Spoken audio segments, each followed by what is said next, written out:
여러분 안녕하세요. 버뮤다 트라이앵글은 누구나 한 번쯤 들어보셨을 겁니다. 그러나 배나 비행기가 접근하지 않는 편이 좋은 소문이 좋지 못한 장소들은 그 밖에도 많습니다. 오늘은 그런 곳에 대해 여러분께 소개해드릴 예정입니다. 준비되셨나요? 이곳은 토픽입니다. 서로는 이 정도로 하고 바로 시작하겠습니다.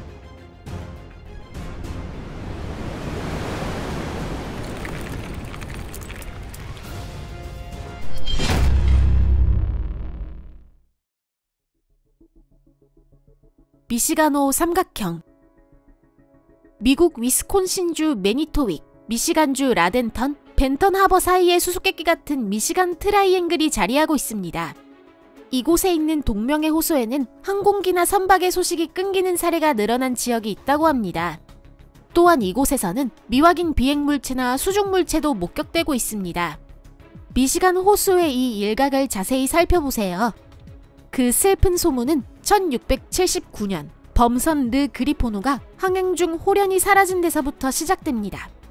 배의 잔해가 발견되지 않았기 때문에 폭풍을 만났다는 설은 신빙성이 부족했습니다. 이 배는 5.4톤의 부피를 싣고 있었습니다. 따라서 해적의 습격을 받았을 수도 있고 승무원 자신이 이 값비싼 보물을 가지고 도망친 뒤 흔적을 지우기 위해 배에 불을 질렀을 수도 있습니다. 다만 진실은 알 수 없습니다. 1863년 소식이 끊긴 스쿠너선 로자베로는 두 차례 관측자들 앞에 모습을 드러냈지만 승무원의 흔적은 없었습니다. 이런 일이 처음 일어난 것은 1875년의 일입니다. 이때 배는 항구로 예인되어 수리를 마친 후 다시 출항했습니다. 그러나 1921년에 또 다시 이상한 일이 일어났습니다. 선장 에드 존스는 이를 수상히 여겨 승선을 거부했기 때문에 로자베로는 선장이 부지한 채 출항했습니다. 그 며칠 후 배는 다시 전복된 채 발견되었고 또다시 승무원의 모습은 발견되지 않았습니다. 미시간 트라이앵글에서 일어난 최근의 수수께끼로는 1998년의 사례를 들 수 있습니다. 맑은 날 호수 상공에서 아에로엘 39 알바트로스기가 호련히 좌치를 감춘 것입니다. 에어쇼를 준비하던 베테랑 조종사 돈 샬러와 항공 강사 도노반 로드리게스가 시험 비행을 마치고 체리캐피탈 공항으로 돌아올 때의 일이었습니다. 공항에서 40km 정도 떨어진 지점에서 비행기가 레이더에서 사라진 것입니다. 며칠에 걸친 수색이 이루어졌지만 발견되는 일은 없었습니다. 그런데 미시간호에서 가장 미스터리한 일이 있었던 것은 1937년의 일입니다. 조지 R 더너 선장은 자신의 생일에 승무원들과 함께 화물선 OM 맥팔랜드호로 항해에 나섰습니다. 선장은 위험한 얼음 속에서 배를 이끈 후 캐빈에 내려 안쪽에서 자물쇠를 채웠습니다. 그리고 그대로 좌치를 감췄습니다. 결국 승무원은 문을 부셔야 했는데 그 안에 선장의 모습은 없었습니다. 선장은 현창을 통과하지 못했다고 합니다. 도대체 무슨 일이 있었던 걸까요? 그건 아무도 알 수 없습니다. 마의 트라이앵글. 수수께끼의 해역 데블스시는 도쿄 본토 남쪽 150km 지점에서 시작됩니다.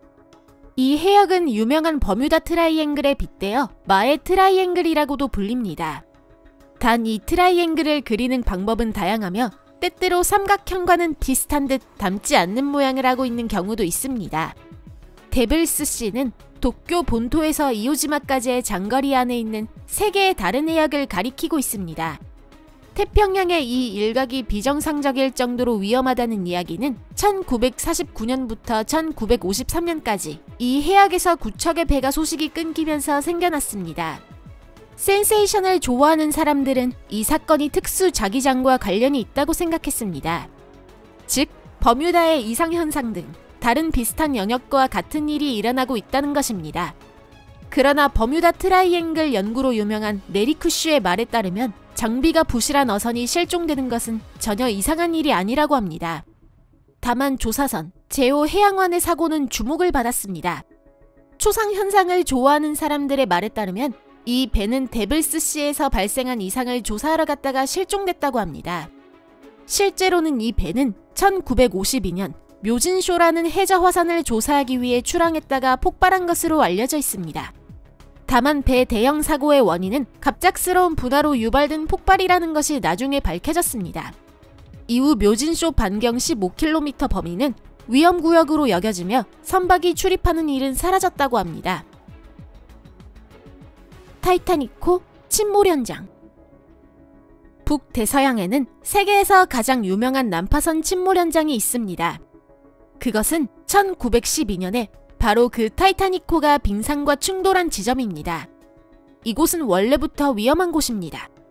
그럼 침몰 현장이 스릴을 추구하는 사람들을 많이 끌어들이고 있는 자석이라는 점을 생각해보면 어떨까요? 2023년 이 자석은 5명을 태운 잠수정 타이타노의 마지막 잠안 지점이 되었습니다. 다만 이 참사의 원인이 된 것은 빙산이 아닙니다. 엄청난 수압이 순식간에 타이타노를 짓누르고 만 것입니다. 게다가 수압 그 자체가 아니라 잠수정의 설계 실수에 의한 것이었습니다. 바다를 얕보면 안 된다는 사실이 또 한 번 증명되었다고 할 수 있습니다. 사르가소해. 해안이 없는 바다도 있다. 이런 생각 자체가 기묘한 것 같습니다. 그러나 사르가소해는 육지로 둘러싸여 있지 않은 유일무이한 바다입니다. 유명한 버뮤다 트라이앵글과 접해 있는 이 바다는 대서양에 있는 또 다른 위험 해역 중 한 곳입니다.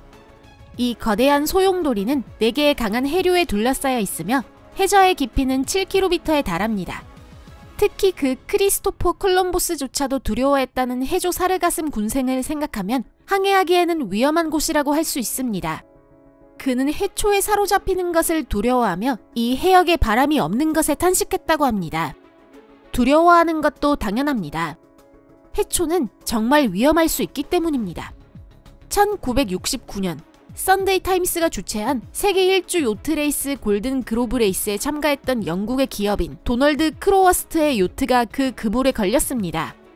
10일 후 요트가 발견되었을 때 선수 본인의 모습은 발견되지 않았지만 그 대신 이미 불명의 고찰과 망상 같은 글로 가득 찬 항해 일지가 발견되었습니다.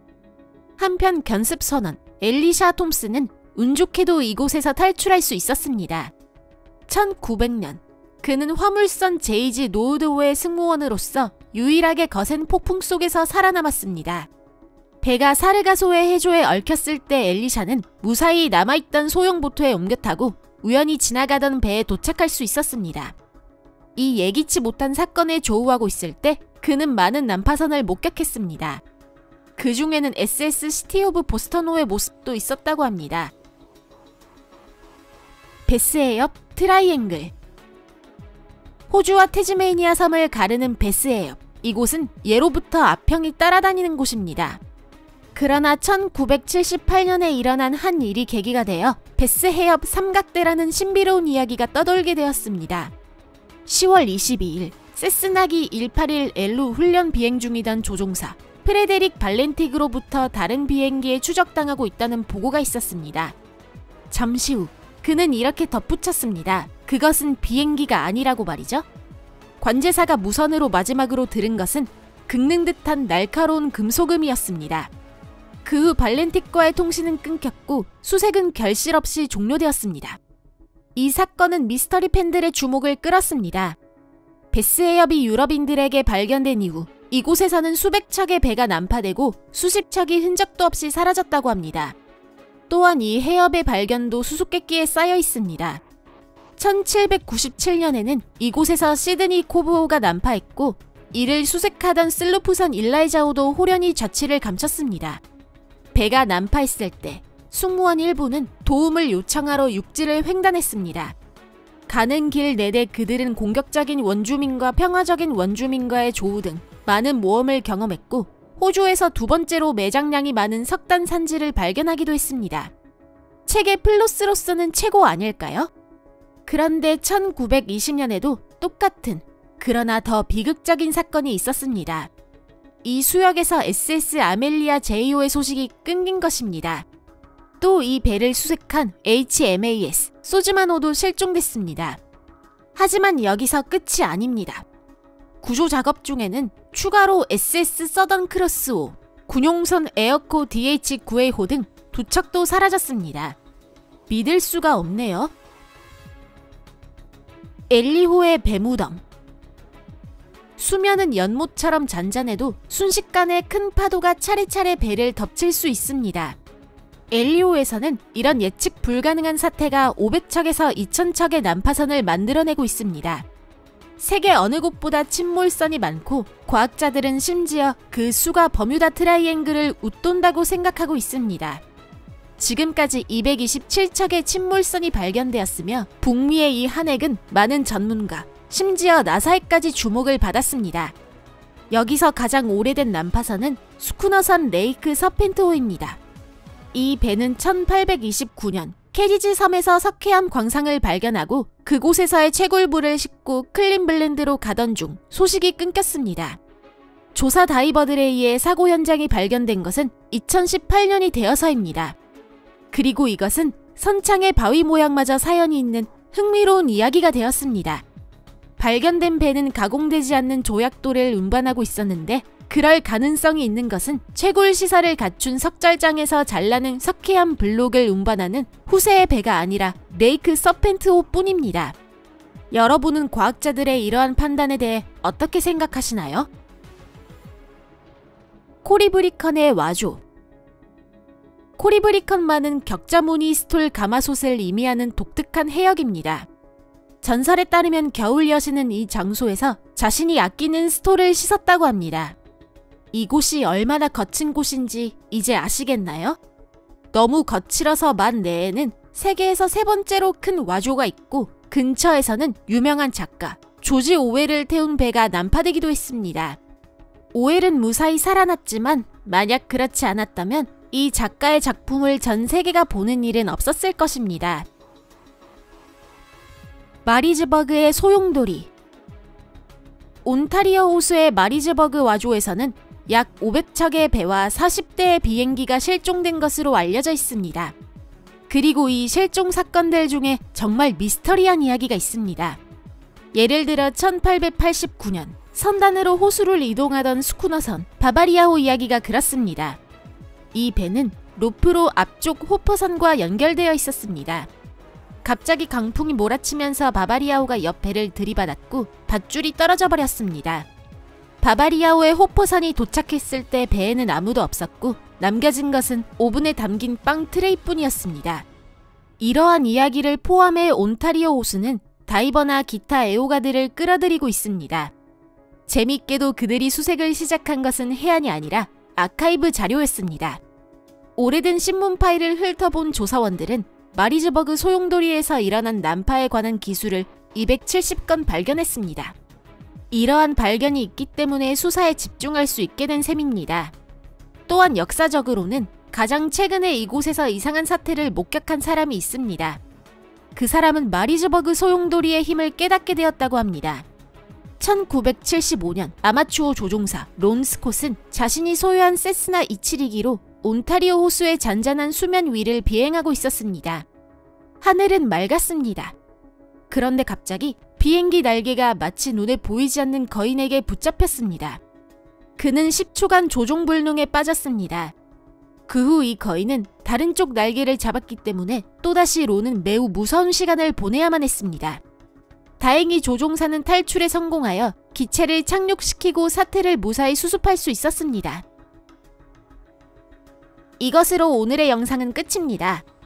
여러분 시청해주셔서 감사드립니다. 이 동영상이 마음에 드셨다면 좋겠습니다. 재미있으셨다면 좋아요를 눌러주시고 SNS 공유를 해주시면 감사하겠습니다. 오늘도 잘 부탁드립니다. 그러면 아주 잠깐의 이별입니다. 곧 다시 뵙겠습니다. 안녕히 계세요.